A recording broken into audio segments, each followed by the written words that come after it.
Welcome to episode 28 of Why Not Read Alpha Flight with Chris and Tom, a podcast where we take your favorite series seriously. I'm Tom Flynn. And I'm Chris Baker. We have 2 issues today, and this brings us about 25% of the way through Volume 1 of Alpha Flight, by which I mean the original 130-issue series, not just the first omnibus, which we finished a while ago. So, Tom, looks like we can plan on finishing up Volume 1 around the end of 2028. I'm sure we'll appreciate having a project to focus on at the end of 2028. Yeah. Plus, there's no one else I want to spend 4 years talking about Canada's premier superhero team with than you, buddy. And by that, I mean that's the gun to the head answer if someone wants to know who I want to spend 4 years talking about Canada's premier superhero team with. Having said that, let's hit it. The story so far. After a few issues of finding his footing, new writer Bill Mantlo has built some plot threads up for a while, and we begin to see the payoff. Alpha Flight team leader, the totally human Heather Hudson, has acquired a powered battlesuit and assumed the name Vindicator. She has been asking her friends to train her to fight, and apparently decided she's doing okay after taking out Lady Deathstrike last issue. Her suit acrobatic dwarf Eugene Judd, aka Puck, and genius engineer, the legless Roger Bochs, are both wrapped up in self-loathing, and that sucks. Founding Alphen Snowbird, aka Anne McKenzie, aka Narya, has abandoned her godhood to embrace her human side by rejecting life with her god family to marry RCMP Corporal Doug Thompson, aka The Doug.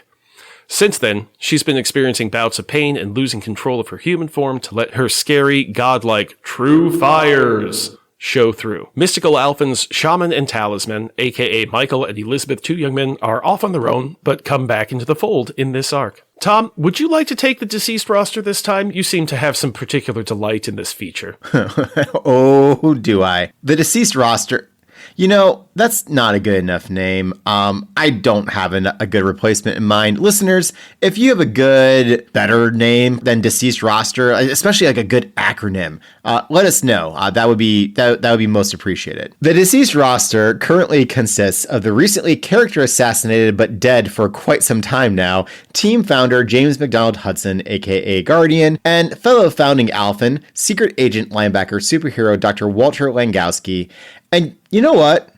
I think I've grown here. I don't know that I need to celebrate this the same way as I have previously. Oh, that's good. Who am I kidding? Time for all the strippers and cocaine Walt wishes he'd done. I didn't know that joke was coming. Walt doesn't strike me as a strippers and cocaine person. He doesn't strike me as the kind of person who would deny himself strippers and cocaine when he wanted them. I'm simply saying that because he's dead, he isn't able to do all the strippers and cocaine that he would want to have done otherwise. All right. Well, a good old-fashioned party on top of Walt's grave with Tom. Show up, everybody. Show up and show out. I think that takes care of the names and setup we need for this episode. Did I do a good job? Let's find out. Alpha Flight number 35, cover date June 1986, titled The Child is Father to the Man. Writer is Bill Mantlo, introducing Canada's own David Ross as penciler. Inker is Jerry Taliak. Letterer is Jim Novak. You bum! Colorist is Bob Sharon. Editor is Carl Bochs. Editor-in-chief is Jim Shooter. And I'm simply going to add, Chris, that I don't think we can come after Mantlo for character assassination with what we're doing to poor Jim Novak. We have exacting lettering standards on this show, Tom. It's because my handwriting is atrocious, and so I absolutely respect the people who do this, and I don't respect the people who mess up. Your handwriting is really bad. I remember trying to read it, and it's pretty rough. Yeah. I have been asked to send emails. On the cover, long-absent member of Alpha Flight Talisman is mystically manipulating skeletons to attack her father Shaman, who is on the ground and on the defensive against them. Shaman is wearing a new black and white costume, and I hate it. The corner box art features a full figure of Bochs with an X armor and the other headshots we've seen before. It's a good cover. Shaman's face looks fierce, and there's great detail in the hair. Like, Talisman looks like she has an evil grin, and it's like 2 pen strokes, but it works. The colors are a little weird, but I chalked that up to 1986. It's a well-constructed cover. We open with 2 pages of Marina, but we'll get to her next episode. Possibly the one after that. We're still figuring it out. Okay, see, we keep saying that, and now I'm starting to feel like all the writers who've ignored her over the years, and her dad who dropped the dime on her. No, it was her brother. It was it was her father that made the call. It was Mr. Smallwood was the one that made the call. The man that raised her. And funny story, when I say drop the dime, that also applies in Canada. There are dimes in Canada. Basically the same size as our dime too. Also, they better be worth 10 cents given the freaking root of the word, but. All right. So that would have happened in issue 2, right? Whenever Marina was introduced, I forget. When they did her backstory. Never like that. That was the first real. 10 months after the incident, Dan Smallwood, her brother, got in touch with the Ministry of Defense. Oh, man, that's even worse. Mm-hmm. Mm-hmm. You know what's even worse than that? You were wrong. Sucks. But guess what? We'll see if that makes it in. But the real open to this issue is Vindicator flying Puck home from Westchester and doing some pretty serious recapping / scene setting. And home has a new name. Mansion Alpha. Ugh, that sounds like an influencer house. Oh, God. Since they already stole the name Danger Room, I almost expected them to call it the A Mansion, too. I think that might have been a better name. Mansion Alpha is bland. It's bland. It sounds like Jake Paul's going to show up at any moment. I think in volume 2, they Jake Paul it. shows up? How? No, God. As an embryo. That's how he shows up. I think they call it Maison Alpha, and that at least by Frenching it up. That's insulting. That's pandering. That's I'm sorry. Should I say bad. Maison Alpha? Oh, that's even worse.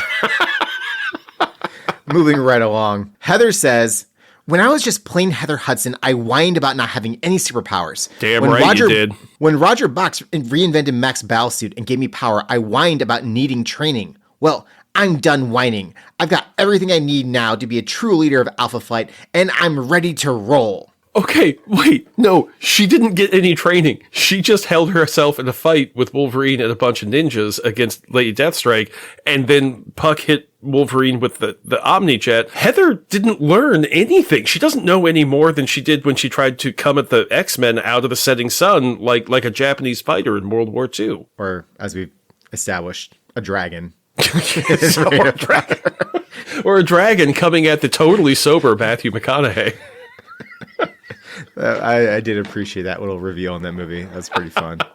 So that's all behind us now. Neatly wrapped up. Heather, totally fun. Not whining anymore. No more training. Mantlo's put that behind us. This issue feels like a refresh after a rocky start. And David Ross's art is doing a lot of the heavy lifting here. He will do 10 consecutive issues of Alpha Flight, and that's one of the longest runs of any artist in Volume 1 after John Byrne, because John Byrne had 17. I think the next one has 12. So it's like Byrne, Ross, and... Byrne at 27. Oh, 17. Excuse me, 27. Excuse me. So this is like one of the defining looks of Alpha Flight, and the consistency and the quality of it really helped to elevate this from what we just got through. He's doing a John Byrne style of art that isn't like it's derivative or anything. It just looks very clean and detailed, and it just has the look of what Alpha Flight has looked like, and that's great. Like that really does help to reinforce the characters, reinforce the setting, and reader comfort matters. That's it. This feels comfortable to me as an Alpha Flight reader. Ross puts his own imprint on the book through panel construction and faces while keeping that je ne sais quoi or whatever. I don't know what it is. There's something there. He uses his panels differently than Byrne did, and his faces are differently constructed, but they're still distinct and realistic, and it's nice. I can already see the difference in the quality of trees we're getting, too. Like, these are actual trees, real Canadian species of tree, not just, quote, trees, end quote. I mean, not real trees. They are, just drawings. How you doing, bud? How's it going over there? Give me this win. They're printed on Canadian trees, most likely. There. Yeah, that's fair. I think having a Canadian artist on board is already paying off, and we're like 6 pages into this book. I cannot emphasize, listeners, how different this issue feels to the last several that we have read from Bill Mantlo. Yeah, a little peek behind the curtain. I almost killed this goddamn podcast because I warned Chris that if this kept going with Mantlo, we would need to find a way to get through it. I think faster. it was about 31 that you were like, I can't do this. We have got to like clump these up and just do a chunk of 20 and get through this. I cannot take this. And I was like, no, it gets better. It does get better. Not a lot, but it does get better. It does improve. I mean, There may be a little bit of Stockholm Syndrome going on here, but this is markedly better. The important bits of recapping are that Heather is in fact aware of Puck's feelings for her, and there's a reiteration of Wolverine's recently revealed history. Heather thinks, Mac was head of Department H, Canada's superhero development group. He had a lot of prospects, but no single dramatic success. He needed a hit, so he made one. Somehow acquiring notes on a secret process developed by a Japanese militarist for bonding the rare invincible metal adamantium to human bone, Mac used it to turn his Canadian secret agent named Logan, without his consent, into Wolverine. And when his pain-crazed creation escaped, Mac lured this beast back with a vision of beauty, his blushing brand new bride. Crack! Bill, character assassin Mantlo, strikes again. Heather does soften that, thinking, that's what I suspect anyway. If true, I think I'll lay off relationships for a while. If true, almost the entirety of your married life was some version of a fucked up lie, my lady. Like, what the heck? The man that you were with was apparently an utterly amoral monster. End sentence. I'm sorry, there was no more. If we can take nothing else away, this is why 17-year-olds should not be allowed to marry. They have no clue They how bad have the no world can be. idea how bad this can go. There's some more self-loathing from Puck about his manliness and how he's a, quote, lousy little dwarf. End quote. Honestly, listeners, just take it as read that Puck says mean things about himself in his thought bubbles every issue. It's honestly depressing and sad to try to read them all to you, and I don't want this in my headspace, so we're going to mention when they happen, but not quote them much unless necessary. Heather and Puck arrive at Mansion Alpha to find Royal Canadian Mounted Police Corporal the Doug Thompson sitting worriedly on the couch. He takes Heather in a skin-tight supersuit in stride, but the real reveal is that Doug and his lover Snowbird were married just a week before. So congratulations, the Doug. You done married up. You're an inspiration to men with receding hairlines everywhere. In researching a joke to put here, I found a tweet that said a group of bald men is called a Moby. M-O-B-Y, and I don't think I'm going to top that. So, moving on. Snowbird is currently, real quick, do you think that Doug would have taken it quite as much in stride if he knew that the skin-tight supersuit that Heather was wearing was actually made out of, like, the skin? A robot? the skin of another being? Like, when you say skin-tight, there's a lot of work going on behind that word skin. We do have to remember that Heather is wearing the corpse of her greatest nemesis. So far. She just keeps adding it like layers on a coat. Can you imagine, go full Riddick, you keep what you kill style? Like, it's just, so good. Hey, listeners, did you expect to think about Riddick today? Or this week? Or year? Snowbird is currently strapped down in the medical lab as her true fires rage through her. I've seen that movie. Yeah, damn it. I beat you to it, didn't I? I wasn't going to say that, but I was just going to say I'm sure Doug appreciates the true fires in a different context. But as Heather enters the room, Northstar says in French, so our Mother Superior returns. Jeffries replies, damn it, I need that archive so I remember Jeffries' voice. So you can be snotty in French, huh, Northstar? Especially in French, Mr. Jeffries. I think Jeffries should be an effete Southerner. He should be Lindsey Graham. So you can be snotty even in French, huh, Northstar? Oh, that's not an effete Southerner. That's just a Lindsey Graham. An effete Southerner is more like, so you can be snotty even in French, huh, Northstar? What, you think that's... No, I don't. I just decided to do it like a foghorn leghorn. Back to Mr. Jeffries. Why is he Mr. Jeffries? This is baffling. Why does the entire team call him Mr. Jeffries every time they refer to him? Is it a hazing thing? Is it an ignorance thing? Is it a sex thing? Is it a sexy hazing thing? If any Marvel team was going to have some kind of weird sexual hazing thing, I assume it would be some kind of X title, not Alpha Flight. Oh, don't be so suburban. Canadians get freaky too. Where were we? I have no idea. A disinterested Daddy Jeffries vibe on the team has me shook. Narya comes to long enough to say she needs Shaman's help. Yeah, no shit, lady. Before her true fires rage up and she shapeshifts and tries to kill them all. Moving at super speed, Aurora grabs the tranquilizer gun and knocks Narya the fuck out. She does it so cleanly, I wonder if that was like part of the roleplay with Walt. Oh, Jesus Christ. Although... Oh, God, no, moving on. All speedsters, moving on. All speedsters should have a utility belt that holds tranq darts. Like, they move faster than the guns can shoot them. It only makes sense. And clown noses. Putting clown noses on people at super speed will never not be funny. Well, I think those might be the two worst ideas you've chained together on this podcast. Something about someone doing it to the president during a press conference and suddenly Captain America has to call like 6 people, like he's the principal rounding up the usual suspects, is kind of amusing. And actually, I could see every one of those usual suspects doing it for different reasons. It's just Cap saying, people, we've been through this. It isn't funny. We know one of you did it. Now fess up. And then suddenly he has a clown nose on his face. Aurora North Star high five, and everyone goes blind for a bit. Yeah, if this is set in 1984. Which is a good time to do it to the president. Now, when we say do it to the president, do we mean trank him or clown nose him? Why choose? Because it takes a bit for the trank to take effect, so he sits there with the clown nose before. Like Mitch McConnell's for just a minute. Oh, listeners, hope you're enjoying this as much as we are. Scene change to the totally real place of the Canadian Barons. Yes, I checked. And a literary reference from the narration boxes. It is, as naturalist and anthropologist Farley Mowat has described it, a mighty land and a strange one. As geological time is reckoned, it emerged only yesterday from under the weight of the glaciers, and today it remains almost as it was when the ponderous mountains of ice finished grinding their way over its face.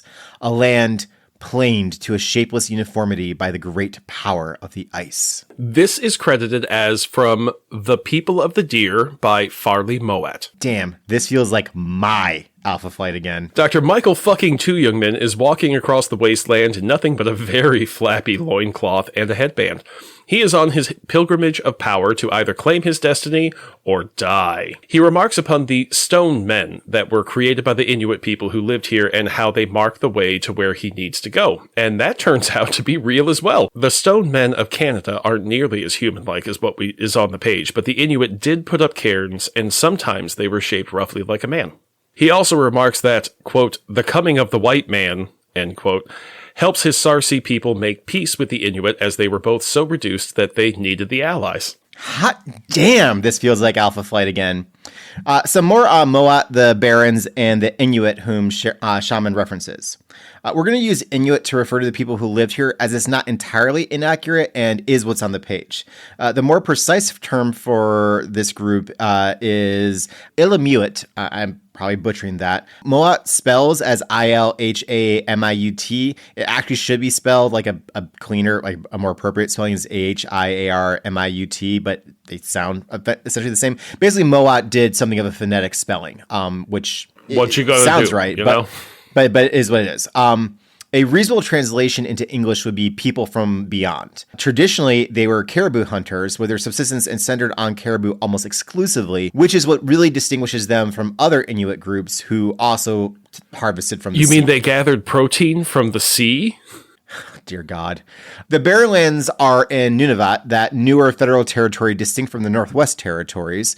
Comics, a pathway to geography. Woo! This is a rough climate to survive in, which its name would probably suggest. And as anyone with a passing knowledge of government interaction with indigenous groups would expect, they were frequently relocated from place to place in an effort to open land up for development and exercise greater control on the population. This, coupled with other impacts of more people on the land, devastated their culture. In 2018, the Canadian government issued an apology for its actions. Comics, a pathway to social justice awareness. Okay, so what's interesting to me about The People of the Deer is how thoroughly it was attacked when published. A book came out in, I think, 1952 or so, but specifically, folks went at it because it was not in many people's politicians' interest to acknowledge what had been done to the Illimit, or even really acknowledge their existence. Like some of the attacks were saying that he just made up this group. They don't exist in the first place. A lot of what Mowat described has since been substantiated. See the apology from the Canadian government. But it's always of interest to me when any book can get folks of certain stripes that riled up. In the papers, they even took to calling him Barely Know It. That's like awful Flight. The other reason, and a way that they were also able to go after his book, is that it's an example of creative nonfiction. which is an approach to factual reporting that leans even more heavily into a narrative structure, a style, or a point of view to get across the information and the story is trying to tell. Like, all works have to have some narrative thrust, right? Or they'd be pretty much incomprehensible. Creative nonfiction pushes on that line between fictionalization and journalistic effort, but when done well, can have a greater impact on the reader as it can elicit a real strong emotional response. And as a result, a lot of what Moat describes in the book is taken to be true, but it cannot be cited as factual. So there is a distinction there. Throughout Burns' run, as he brought up poems, memoirs, journal entries from various folks to kind of explore the areas of Canada that the team happened to, or characters happened to find themselves in. I found that to be such a great way of expanding the scope of what Alpha Flight was doing. And to see that here again is, I don't know, it touches a brother's heart. Well, you want to say it one more time? Damn, this feels like my Alpha Flight. Oh, Tom, you have an Alpha Flight. I'm so glad to have given you this gift. Back to the book. Shaman works through the trials mystically presented to him. He evades a stampede of caribou and a Canada-sized swarm of mosquitoes and rides out a waterfall inside the belly of a giant fish. As he cuts himself out of the fish, he thinks, like Jonah, I survive. And man, that is a weird thing to hear from Dr. Michael fucking Two-Youngman. Now, Tom, in college, we had a professor who I distinctly remember in one of our first philosophy classes. He pointed out to us that the translation of Plato we were reading had Plato, the famously Greek philosopher, saying, by Jove, the famously Roman name for the famously Greek god Zeus. This feels a lot like that. Why is Shaman referencing Jonah from the Bible? He doesn't strike me as the kind of multicultural, religious, understanding person like that. You know what I mean? After going through his initial trials and becoming shaman in the first place, I could see him having a much stronger connection to the traditions of the Starseed. Before that, I think if he had any religious touchstones, it probably was Christianity. Well, no, just because it was around him. Like, he may have adopted some of that as, like, a coat to protect him from the world around him. But I don't think that he, in this role, would, like, casually pop up and be like, hey, this story from the Bible. I mean, it would feel like, to me popping up with some story from the Quran or something or other that I've read and been like, oh, yeah, just like... that one guy. I think there's a cultural penetration to the Jonah story that makes it. Oh no, I don't doubt that he would know the story. What I'm doubting is that he would reference it to himself in the Canadian wilderness on a journey to connect with his ancestors' spirits. You know what? 100%. If Dr. Michael fucking Two-Youngman was real and this actually like was happening to him, he would not pop out and say that. He'd probably be more like, I smell like shit. Absolutely. But on the page for us, the reader, yeah, he'd say like Jonah, it got a big eye roll from me. Fair enough. The next trial is fighting a pack of 5 wolves with what appears to be a flint knife, and he does quickly, efficiently, and without fear or anger or malice. Dr. Michael fucking Two-Youngman doing violence and killing an animal, even a mystically created construct, is a little weird, but the art sells it as an in-character thing. I also wanted to throw an idea out here, Chris. Mignola got driven off this book by Mantlo sidelining the mystical characters. He would have thrived in this setting. Ross is doing great, but I think seeing Mignola's take on Snowbird's shape-shifting, the stone men, the just everything that Shaman's going through right now and what he's about to deal with when Talisman shows up, I think that's where Mignola's art, even in this period, would have really shown. So I'm not saying Mantlo deliberately drove away Mignola, but the story choices made did not work towards Mignola's strengths. Yeah, and I think that's the story of the mini arc, I guess, that we just got out of that transition period, was that for as good as Mike Mignola is, he was not a good fit on this book and the story that Bill Mantlo was trying to tell.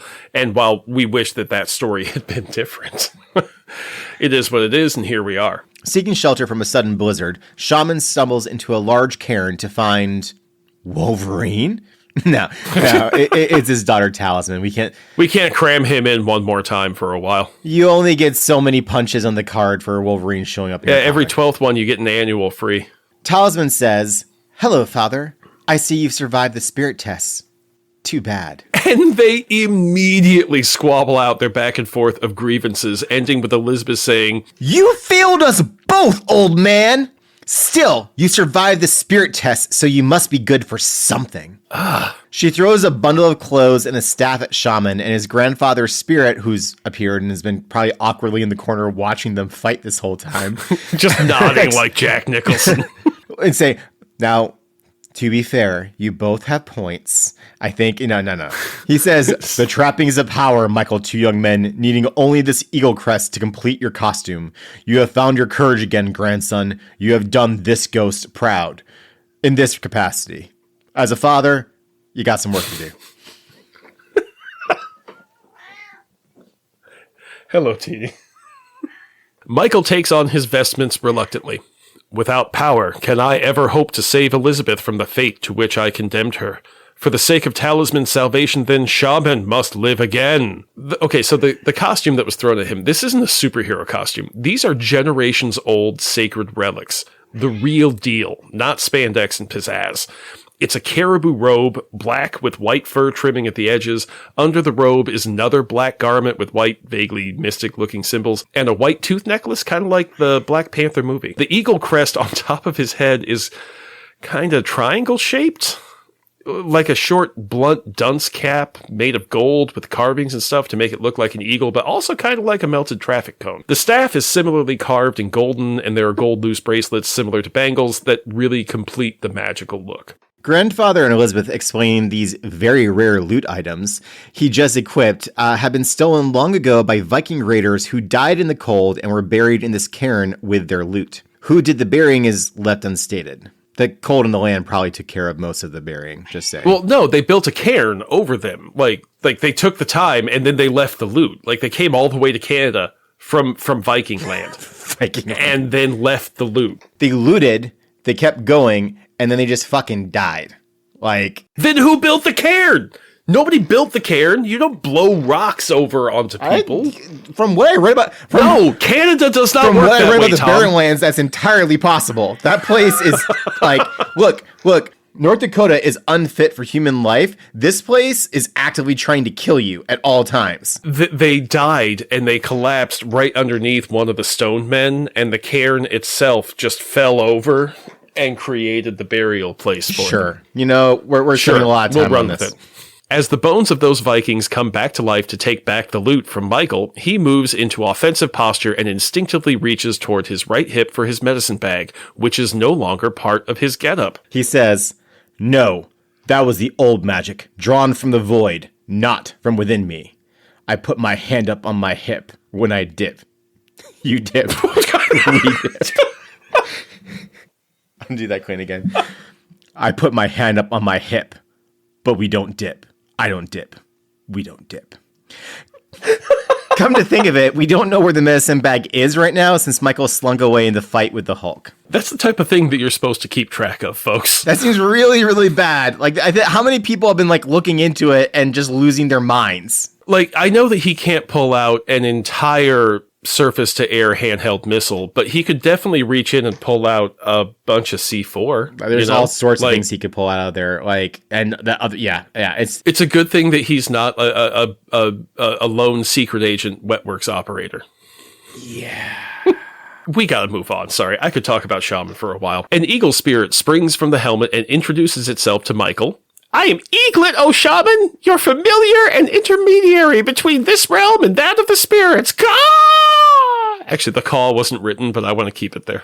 What I love about that is that the way it's Eaglet, O Shaman, but the way that Chris said it makes it sound like he's Irish and he's Eaglet, O Shaman, and I like that better. Actually, I think that makes a lot of sense. "I'm Eaglet, O Shaman, your familiar and intermediary between this realm and that of the spirits."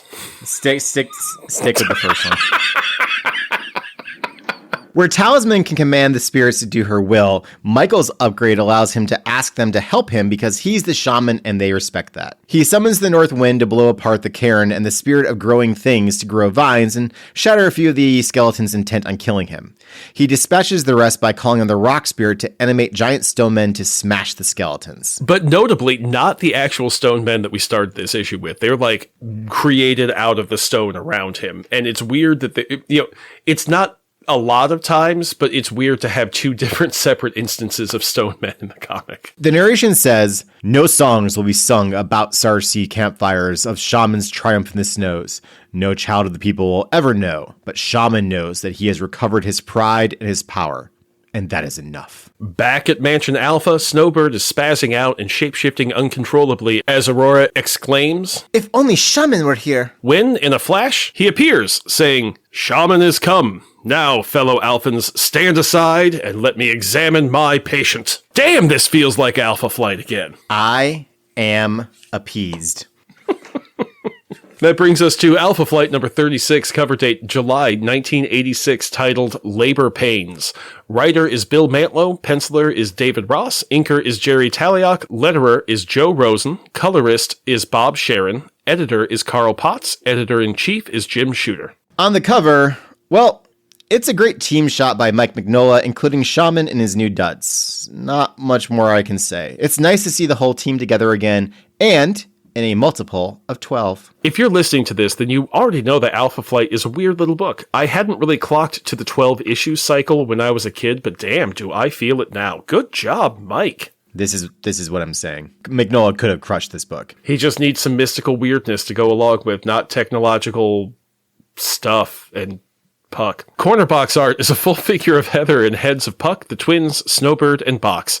I'm taking head appearances as a proxy for popularity. Full page splash opener of an Arctic woods at night where a snow owl is hunting a rabbit. Not just any owl, my friends. The unnaturally large shadow on the ground given the owl's altitude tells us that this is a big goddamn owl, which means Snowbird is on the hunt. Sparse narration tells us moonlight on snow. A hunter's moon. White moon. I mean, they could decide which one it is, but okay. White predator. White prey. Black heart. No. White predator. White prey. White snow. On which red blood rains. I swear to God, Shooter wrote that, not Mantlo. There's a chance it was Potts. We'll give Carl his chance here, but it also sounds a little bit like a metal song. And I don't mean part of a metal song, I mean the entire metal song. Just White Predator! White prey! Yeah, that style of metal that may or may not have some uncomfortable Nordic tendencies. Yeah, it was the repetition of the word white that really got to me on that one. Over and over and over again. Owl Snowbird kills the rabbit, then shifts into her human form and says out loud, "Blood of the living! How I crave it!" as she shoves rabbit flesh, including fur, into her mouth in an extreme close-up panel. I am absolutely loving Ross. He even included her black sclera eyes with white pupils to show us this is our old friend Narya and not her true fires, eating raw rabbit flesh, bone and fur and all. Her thirst for blood suddenly turns against her and she vomits out the rabbit saying, "What kind of goddess am I that I crave food but cannot eat?" Back in Mansion Alpha, Puck and Northstar are holding back a very angry Doug, who is yelling, "You'll tell me what you've done with my wife, Indian!" Now, I, for one, appreciate that we've expanded our repertoire of offensive statements. Equal opportunity and all that. Yeah, buddy, we'll go with that. Shaman calmly explains that Narya awoke ravenously hungry at midnight, so he led her to go out to hunt and feed. In his capacity as physician and shaman, he declares that there's nothing wrong with Narya other than a slight case of the babies. That's right, folks. The Doug has knocked up a 7-year-old. I had completely forgotten that Snowbird is technically a first grader. Well, at least that Alpha Flight tradition hasn't fallen by the wayside. Oh, not the last time either, good pal. I love it. You thought that you were going to get me with that joke, and I just swung it right back around. A medical intern should never make out with a 14-year-old. What? At that moment, Narya stumbles in from the snow, obviously very late stage pregnant. So we're doing this. We're doing a surprise fast baby story. These always work out well for the baby involved, don't they, Troy's mind rape baby from that TNG episode? This is followed by 7 pages of Marina stuff. Next episode is maybe all Marina and Namor's nips all the time. I implore you to never say Namor's nips again. That's going to haunt me, bud. Puck and Doug have a chat outside in the cold, wherein Puck recaps Snowbird's conception and birth to Doug and the reader. You know, it's totally fine if the reader isn't up to date, someone's just jumped on, all that good stuff. I really hope Doug knew at least some of this before, but it's also kind of odd that the detailed story of the conception is necessary, like all the ways that this circumstance took place. You know, and then he boned her for 10 years. But you know what? We're also not Canadian, so we don't know if this is just normal behavior up there. I don't know, you know? There's the wedding toast at the reception, as well as a detailed reenactment of how each party was conceived. We're trying really hard not to piss all of our Canadian listeners off, but for some reason, this episode, I think it's because of Doug. Honest to God, it's because we're dealing with a normal Canadian here. Right, because this is the most Canadian we've had. This is the most Canadian we've had in this comic in forever. And, you know... JMH strapping on the skis to leave his wife home with the animal that he just found, like that sounds... All that to say, our love language is gentle ribbing. So that's what's happening here. We love you, Canada. We're two of the good ones, guys. So Doug is having a crisis. He doesn't know whether Narya loves him or is using him as a general stand-in for being mortal and is using an anchor baby to keep from getting deported back to where her family of gods is trapped. He also refers to Alpha Flight as her fellow freaks before telling Puck, I don't want your sympathy, midget, or the flight's help, or the blasted baby. All I want is my wife back. So, might be rescinding that the title, Douglas, though it's probably short for Doug Ray or Doug Bob or some other bullshit. Yeah, this isn't even the worst that Doug gets. This is not Doug's finest moment, but to be fair, yesterday, he was a newlywed with a sick wife. That on its own is a pretty serious thing to deal with. The powerlessness of seeing someone you love in pain is hard, and newlywed time is when you're learning how to live together and realizing what that actually means. And today, he's got a wife who's going to have a baby any second, and he's freaking out, man. Doug is an intensely normal guy, and the non-normalness of Alpha Flight is not something he's ever going to take to. Unlike Jeffries or Roger, who just sort of move in and roll with the punches, Doug is a Western Canadian man, if you know what I mean. Actively asking the people he's insulting for their very existence to help improve his life to what he thinks he deserves. Yeah, absolutely. I know what you mean. Puck, showing his characteristic restraint, allows Doug to walk away on unbroken legs.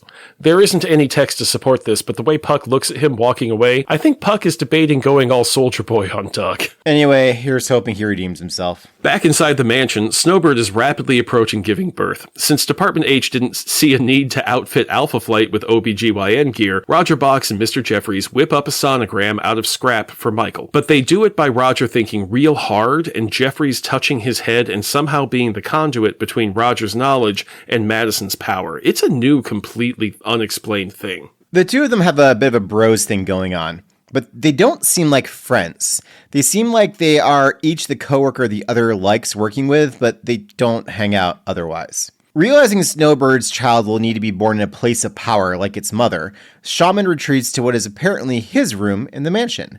Heather joins him as he summons the spirits of the materials used to create the mansion and asks for their help. It's a really cool visual of the spirits floating in the air, and there's like a shimmery magic cascading behind them. It's another shot I'd love to see in live action, because it would look pretty cool. On the live action front, oddly enough, I think the director for at least this element of it, but Alpha Flight in general, but especially the mystical components, it's Guillermo del Toro. Like, I think he would actually really crush a lot of that presentation on film.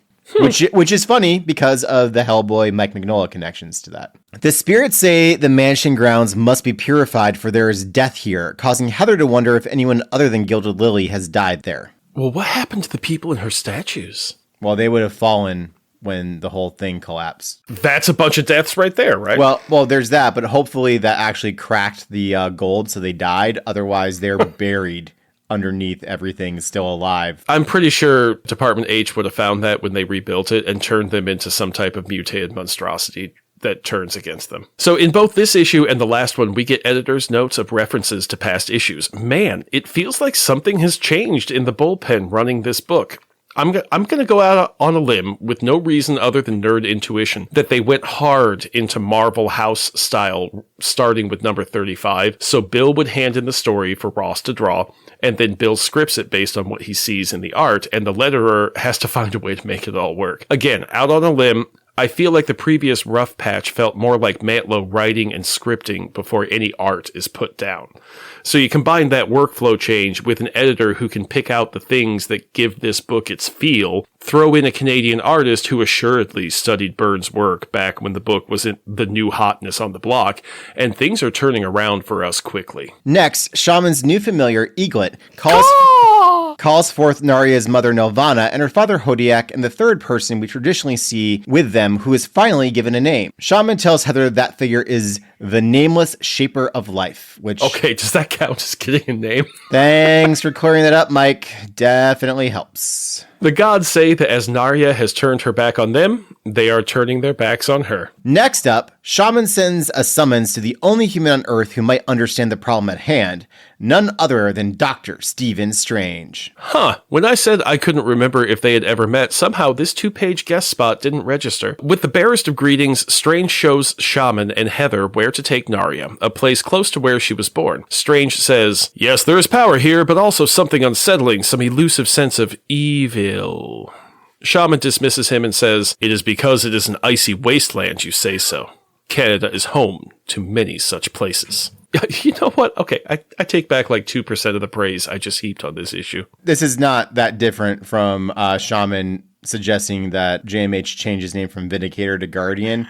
Like, my dude has some gaps in his cultural knowledge and apparently his mystical knowledge. Because, look, you summon Doctor Strange because he's the only other person that can really, like, help you handle this. And he says, "Oh, it feels like this is a pretty messed up place." Nah, forget about it. But you just don't like Canada, old man. So my thought is, maybe find a place of power without an incipient seed of evil there. But Michael insists that this is where Narya's child must be born. It feels like he got a little Canadian-American chest bumping going on there, that as soon as this place was insulted, Michael was like, "You just don't like Canada. We're going to do it here. Fuck it, we're doing it here." Strange gets back to in his body, having been in his astral form, and he has... Suddenly, a telegram or a postcard appears, and it's from Michael, and it's this really gorgeous Arctic scene on the front, and he turns it over, and all it says is, "Elbows up, motherfucker." All it says is, "Glad you're not here." Just then, Northstar pops up to say there's a problem down at the wharf, which would be an understatement from any other character, but from John Paul? Yeah. It's just a problem. As we jump cut to the wharf, where Alpha Flight is being held at bay by Doug Thompson, who's holding everyone off. He thinks, with a double-barreled shotgun as he tries to load Snowbird into their seaplane to take her to a proper hospital. Shaman does a great job of talking Doug through the problems with Doug's plan, saying the doctors are at a normal hospital would have no more idea of how to deliver the life force gestating inside Snowbird than how to rip a whirlwind. He keeps Doug distracted until Aurora speeds in and snatches the gun from his hands. For a guy totally hung up on the freaks around him, he forgets he's dealing with freaks. Doug insists that since Narya is in no condition to make a choice, it falls to him, while Aurora, holding the shotgun in ready position, says, "The decision has been taken out of your hands, Douglas." I don't know if Ross meant for that to hit this hard, but it's great. Doug eventually runs out of whiny white guy juice and agrees that Shaman did a good job with Narya, which feels kind of like they ran out of pages, but fair enough. They all get into the Omnijet to the totally real place of Beachy Island, Nunavut, to watch their friend give birth to something never seen on Earth before, which, as I'm reading that aloud, gathering your friends to watch you give birth sounds like just a terrible invitation. Like, I've witnessed birth. It's a lot. I don't need a whole, semicircle around my wife. I don't need to watch anybody else give birth. I'm good. I'm good. Oh, there's also a teaser here about some bad guy named Pestilence under the barren landscape, but we'll get to him soon enough. Well, that was fun, wasn't it, Tom? Wasn't this different than what we've been talking about? This felt like a comic book that we enjoyed. It felt like an Alpha Flight book. One of the things that we've remarked on with Burns' run is that, there would be there'd be the A plot, the B plot, and then B plot would become the A plot, that sort of approach. There's a greater expanse to this universe with Mantlo writing it, especially with what he's doing with Marina, which we'll maybe touch on the next episode if we feel like talking about her. The scaling is different, and yet it still seems very focused on Alpha Flight. The notion of them always all being together as a team makes more sense in this issue than it has previously. Yes. Because, and North Star's complete distaste for being part of the team, he's still there. It's still there, but you get why he's still hanging around because of the changes in their powers. There's a reason for him to be around. And it's not just to be around his sister, but it's also to figure out what the hell's going on with his sister and her powers and all that. So it was really rough. And there's still a lot of problems, but this felt much more like the comic book we were reading for 27 issues than it has in quite some time. So Chris, Shaman's costume, pretty baller, yeah? Okay, I acknowledge it is a powerful, very rare loot item that he has equipped, and I'm not knocking the concept. The reason that I say that I hate it is not because his helmet looks like a melted traffic cone. It's because the suit looks hot. It's made of caribou, like fur. It is meant to be worn walking through the barren wasteland. What's going to happen when he has to go do something in Ottawa in August, Is Ottawa south? You asked that question, but it's fucking Canada. Yes, there is a south to Canada. It's also pretty goddamn far north. Yeah, but the Canadians are more accustomed to the cold weather, so as soon as it gets to be 75 in Fahrenheit, Shaman's gonna pass the fuck out. No, what Shaman's gonna do is he's gonna unhook the front and go bare chested, and people are gonna relationships are going to end around him as he walks. As he walks down the promenade, I'm assuming there's a promenade in Ottawa, people are going to get pregnant looking at him. Okay. And he's going to ignore all of it. Actually, if it's the distracted boyfriend meme, Shaman is the girl walking towards us as some girl is turning her head to her boyfriend's shocked thing while Shaman just walks along and doesn't pay attention. I think it's more likely that both the boyfriend and the girlfriend are staring back at Shaman, considering whether a throuple is possible or if they need to ditch the other one. We're going to need to learn to make some memes without using AI. So there we go. Tom, we've got some Alpha Flight meme ideas. Doug has definitely fallen from grace from us. He started out as an upstanding dude who bagged himself a demigoddess. Way to go, the Doug. And then he showed himself to be a standard Western Canadian man by pulling a shotgun on a bunch of bona fide superheroes. Not the first time on our show that someone has pulled a shotgun on them. While they all kind of laughed and danced around it. North Star's so over it at this point. He walks away. He's like, fuck. Oh, dude, he's had so many shotguns pointed at him. He doesn't care. It means nothing to him. Yeah, it's meaningless. You're not going to hit me with that. It doesn't matter that you're 3 feet away. I'll tell you what, I'll get closer. I will punch you in the back of the head before those shotgun pellets pass through where I was. Next episode, we're going to finish up this arc, and Doug isn't much of a dick in that issue, but he only has a couple of more appearances in Alpha Flight, so we're going to see the tale of Doug to its conclusion. A couple episodes ago, we put out a call for a catchy name for the upcoming era of Alpha Flight, and listener Justin Brown wrote in to say, with regards to the Alpha Flight version of Cap's Cookie Quartet question, may I suggest Mantlo's Maudlin Menagerie? I was going to go with Mary as a nod to Cookie, but Mantlo gave everyone significant self-loathing and or unrequited romantic feelings for teammates, so Maudlin works better while still keeping the alliteration. There's just not anything that fits with threesome or trio, in my opinion. Justin, that is a great idea. We are going to be keeping an eye out for when we get to roll this out, because Mantlo's Maudlin Menagerie, actually, I think that applies right now. It doesn't matter how many people are on the team. Chris, I love our listeners.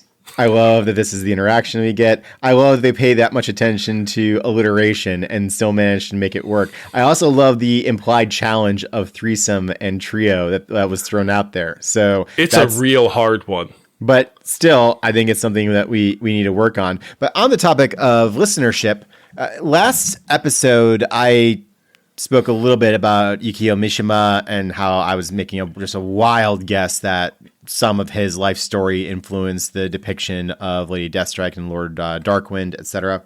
But listener Sam chimed in via email saying that there's a dramatic biography of Mishima with a score by serialist composer Philip Glass. He says the movie is actually quite beautiful and well worth the viewing. And weirdly, the theme music gets adapted and reused all the time, including in a fairly recent episode of Bob's Burgers, which is just wild. Sam continues. On an unrelated note, a single piece of music by Philip Glass called Mad Rush is the only music in the whole of Battlestar Galactica 2003 that wasn't composed or arranged by Bear McCreary. It's the piano music that's playing during Starbucks' conversation with a Cylon holding her in an apartment in New Caprica in Season 2, Episode 4. And that was Sam's free association from Philip Glass facts. And two things I want to note here. One, I love that. I love that free association. As I responded back to Sam, a lot of what I'm doing, especially when I'm doing on the literary stuff, is just me free associating things that occur to me as I'm reading this. The other thing I want to note is that this email from Sam literally dropped about 2 hours after the episode posted. So I love that we were the bright spot in Sam's day, or a bright spot in Sam's day, that guys, we really, really do appreciate you. We appreciate the interaction, and I'm just glad that we're doing this podcast and that folks get something out of it and seem to get as much out of it as Chris and I do. And with that, Why Not Read Alpha Flight is brought to you by the Excelsior Embroidery Company, part of the Roxxon family of businesses. Roxxon is proud to celebrate Pride Month with a series of Pride-themed comic book patches like the Deadpool icon with a pan flag in the background, and an X-Men icon with the trans flag theme. But my favorite has to be the Alpha Flight combined logo with a full Pride flag of colors throughout. It's really something special. You can see all these and hundreds more by going to excelsiorembroidery.etsy.com. Listeners of Why Not can use the code WHYNOT20 to get 20% off any 2 items in the Etsy store. Why Not Read Alpha Flight with Chris and Tom is recorded in Chicago, Illinois, and deep beneath stately Baker Manor in a fashionable neighborhood outside St. Louis. It is written by Chris Baker, edited by Tom Flynn, with cat noises courtesy of Teeny, the chonky calico. New episodes release every other Monday at www.thewhynotpod.com and wherever you get your podcasts. Please take a moment to rate our show on your preferred podcast platform. Also, if you can take a moment to mention the show to someone you think would like it, IRL or online, wherever you talk to fellow Alpha fans, we'd appreciate it. And maybe follow us on Blue Sky or Instagram. Those things really help our show grow. Join us next time when we wrap up Snowbird and the Doug, which sounds like a Canadian ripoff of BJ and the Bear, but it's not. I don't know what BJ and the Bear is. See you next time, everyone.